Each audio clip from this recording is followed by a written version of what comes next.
Nathan, we definitely want to help you get rid of the slice. Looks pretty blustery there too, so I can imagine it's curving a lot.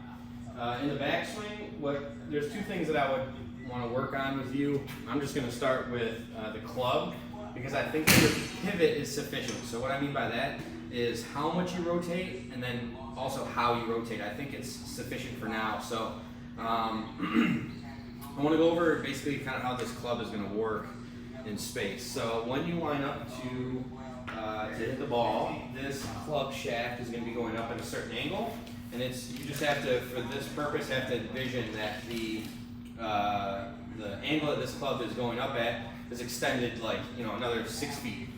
So in space, this club wants to travel on that same plane or that same angle at which it is when it starts. Now, where you tend to get in trouble is as you swing back, this club face is going to roll inside a lot, and the club face is going to open.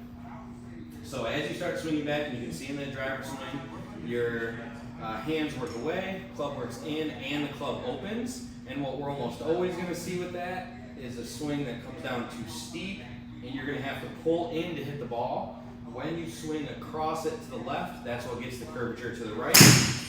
And as well as the club working very much down. So that's why you get those tops a lot as well. So what we're going to ask for you to do now in the backswing is two things.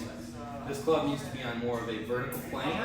We need to get the club, and we need to get the club a little bit more closed through left wrist flexion.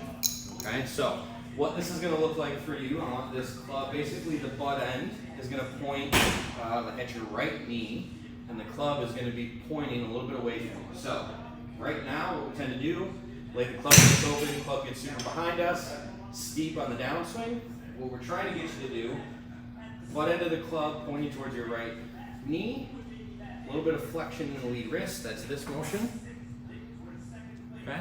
So when we do that, that club is going to be traveling a little bit steeper in the backswing, and then we should see it shallow out a little bit in the downswing. I would also want to talk to you a little bit about straightening your right leg to start your backswing, and that allows you to rotate with some depth better.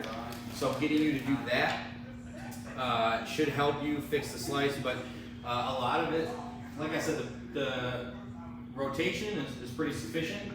So getting this club to work more vertical, with the club face closed, should help it shallow out in the downswing rather than super shallow club face open. It's going to steepen in transition.